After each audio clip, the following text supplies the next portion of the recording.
ये भागवत का परम तात्पर्य है। ये भागवत है क्या? निगम कल्प तरोर गलितम फलम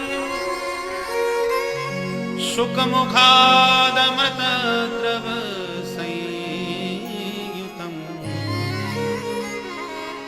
पिबत भागवतम रसमालयम मुहुरहो रसिका भुवि भावुकाः नितराम गमयति बोधयति स निगमो वेदः। उस परम तत्व को बताने वाला, जिस परम तत्व का ज्ञान जिस वेदों के माध्यम से होता है, उसका नाम है निगम। तो वेद विशाल वृक्ष है और उसमें से श्रीमद् भागवत रूपी रसमय परिपक्व फल टपका।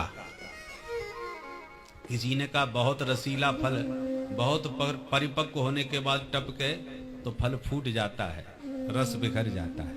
तो भागवत फूटा हुआ फल है क्या? श्रीधर स्वामी पाद कहते हैं नहीं नहीं, फूटा हुआ फल नहीं है। क्यों नहीं फूटा?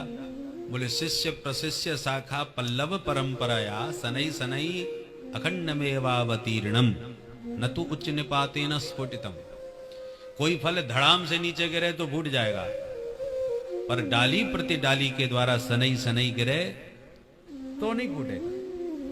तो नारायण रूपी डाली से टपका ये फल भागवत का, तो ब्रह्मा की डाली पर अटका, फिर ब्रह्मा की डाली से टपका तो नारद की शाखा पर लटका, फिर नारद की शाखा से टपका तो व्यास की शाखा पर अटका, फिर व्यास शाखा से टपका तो सुखदेव जी के मुखारबिंद से निश्रित होकर के परीक्षित के माध्यम से समस्त रसिकों को धराधाम पर उपलब्ध हो गया।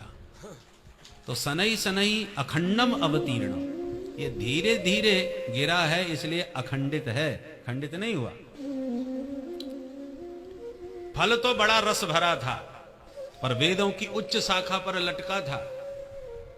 अब ऊपर लटके हुए फल को खाने के लिए या तो आप चढ़ के जाओ, वृक्ष पर जिनको चढ़ने का अभ्यास नहीं होता, सब लोग नहीं चढ़ पाते, तो फिर दूसरा उपाय यह है कि पत्थर मार करके तोड़ो। परंतु किसी के पास न तो निशाना साधना आता है, न इतना शक्ति बल वेग है जो कि पत्थर इतनी ऊंचाई तक उछाल सके, न देह में बल नहीं, लक्ष्य अनुसंधान करना आता नहीं, चढ़ना हमने सीखा नहीं। तो फिर तो फल देखते रहो, खाना तो बड़ा मुश्किल है। दुर्लभ लगा कि ये फल हमको नहीं मिल सकता, उदास होकर के बैठ गए। उसी वक्त एक तोता उड़ता आया, और तोता फलों का बड़ा रसिक होता है, वो उसी फल को चुनता है जो रसीला होता है। तोते ने उसी रसमय फल को आकर के पकड़ा और जैसी अपनी चंचू से, अपने चोंच से कुतरा कि उसका चंचु प्रहार होते ही फल एकदम टपक के धड़ाम से नीचे गिरा और आपकी गोदी में सहज सुलभ हो गया।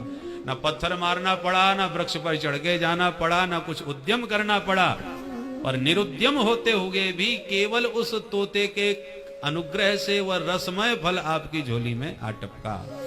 उसी प्रकार हम लोगों में सामर्थ्य नहीं जो परम वेदों का तात्पर्य रूप जो भागवत रसमय फल है उसको हम प्राप्त कर सकें, परंतु सुखदेव महाप्रभु की कृपा से जो रसमय भागवत निगम कल्प का जो फल था वो सुखदेव महाप्रभु की कृपा से हमें सहज सुलभ हो गया परंपरा अनुसार। इसलिए हे रसिक जनो, हे भावुक जनो, इस रस का खूब अधिक से अधिक पान करो।